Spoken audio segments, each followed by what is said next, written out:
আজ শ্রাবণ মাসের শেষ সোমবার, তাই সকাল সকাল সমস্ত কাজ করে স্নান সেরে বসে পড়েছি পুজো করতে। শ্রাবণ মাস মহাদেবের অত্যন্ত একটি প্রিয় মাস, কারণ এই মাসে কিন্তু সমুদ্র মন্থনের ঘটনাটি ঘটেছিল।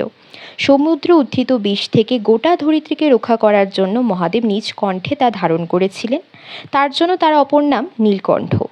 এছাড়াও দেবী দুর্গা পার্বতী রূপে জন্মগ্রহণ করলে শিবকে স্বামী হিসেবে পুনরায় পাওয়ার জন্য কঠোর তপস্যা করলে এই শ্রাবণ মাসে কিন্তু তাদের মিলন হয়।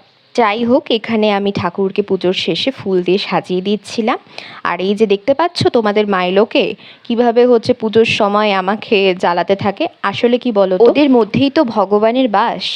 তাই যখন পুজো করতে বসি, মাইলো যতক্ষণ পুজো করি ততক্ষণ আমার পাশে চুপটি করে বসে বসে সব পুজোটা দেখে। এই যে দেখতেই পাচ্ছ, ঠিক এইভাবেই ও বসে থাকে। পুজো শেষ করে খেয়ে নিয়েছিলাম ডালিয়া। আসলে অপারেশনের আগে আমি সারাদিন উপোস থাকতাম, কিন্তু এখন সেভাবে উপোস থাকতে পারি না।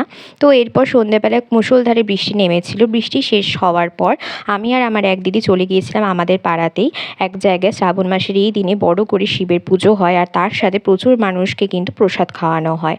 তো আমরা ওখানে গিয়ে ঠাকুরকে প্রণাম করে পুজোর প্রসাদ নিয়ে নিয়েছিলাম। তারপরে নেওয়ার পরে এখানে দাঁড়িয়ে দাঁড়িয়ে দেখছিলাম যে কত মানুষ এখানে খিচুড়ি খেতে আসছিল। এছাড়াও এত সুন্দর করে জায়গাটা সাজিয়েছিল, দেখতে কিন্তু বেশ ভালো লাগছিল। আর সাথে মাইকে ঠাকুরের গান শুনতে কিন্তু খুবই ভালো লাগে। তো এরপর বাড়িতে এসে আমরা দুজনে একটু গল্প করছিলাম।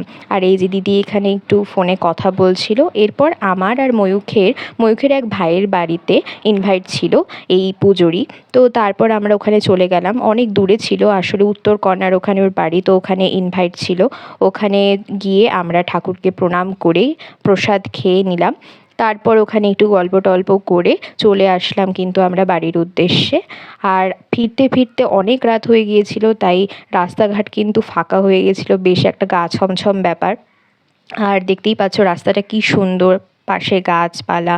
তো যাই হোক, আজকের ব্লগটা এটুকুই। ভালো লাগলে please like and share comment করে দিও, অ্যান্ড থ্যাঙ্কস ফর ওয়াচিং।